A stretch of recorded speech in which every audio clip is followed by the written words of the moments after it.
کاش کی شون میں وای پسند کی د جانان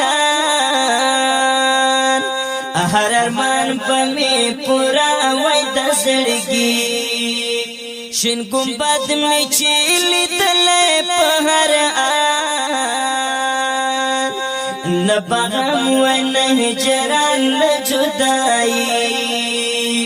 کاش کی شون میں وای پسند کی د جانان هر ارمان په می پورا وای د زړګي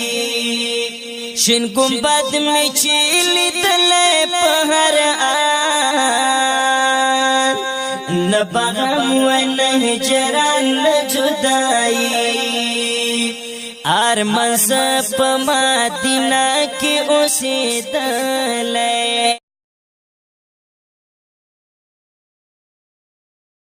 الحمد لله رب العالمين والعاقبة للمتقين والصلاة والسلام على رسوله محمد وعلى آله وصحبه أجمعين ربنا ظلمنا أنفسنا وإن لم تغفر لنا وترحمنا لنكونن من الخاسرين ربنا اغفر لي ولوالدي وللمؤمنين يوم يقوم الحساب أما بعد فأعوذ بالله من الشيطان الرجيم بسم الله الرحمن الرحيم باب أن يخرج من المسجد لعلة كنوز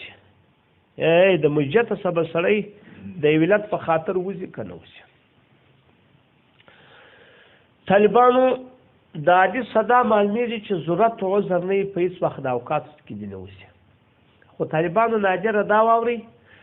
دغه ځای استثنا دي چې د ضرورت په خاطر پروا نه کوي کوي چې د ضرورت په خاطر وځي پروا نه کوي ته پام وکړئ خودی دغه کوي ترې د کتلې پر احناف او بیخي ډېر اعتراضات بعضو خلکو را نقل کړي دي په دغه خاطر چې دوی د حدیث څخه خلاف کوي لیکن خو موږ د حدیث موافقت کوو ځکه په حدیث کې عذر راغلی دی علت راغلی دی زده کوئ یاستیا د ماجه ته چې دا سړی وځي د دوالو سند خالی یا به اذان کېږي یا به اقامت وي یا به اذان یا به څوک اقامت وځو تفصیل ته غوږ ونیسئ اول که چیرې اذان اذان کې دی وځ دی چې وتی خو دغه د پاره وتی کار او د اذان نو د اذانو د منځه په وخت کې دی مګالټه فرق نو خو دې ته د ګرځي الته کار دې به تراجه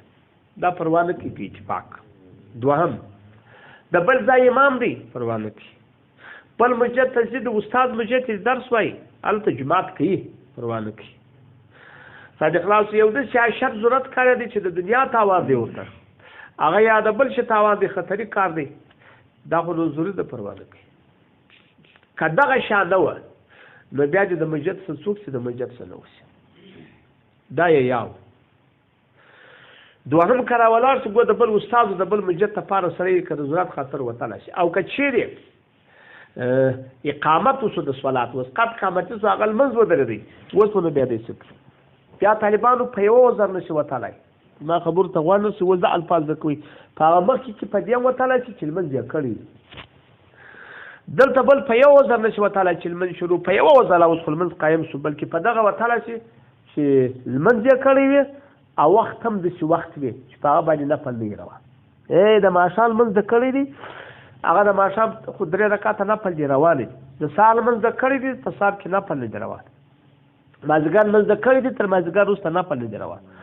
نو بیا به مجبور دی پروانه کې وځي چې وځي خو ضرورت او کداغه عذر نو او کدا دوه منځ نه و د ماخستر د ماپشن مزو بیا د شرکت په چا کې وکی هغه د فنفل کې نه څه دغه د پاره چې په بيدینه او په بي جمعه ته باندې مشهور نشي د تومت ځاسه سره ځان کاشي او کلمز نو کړی بیا بل وزري چې نو سند د استاد یو هغه چې هغه د ضرورت چې دي چې کولای د دنیا واشي تاوان یا خو خو کته د صلات روانه کاغذ ځای د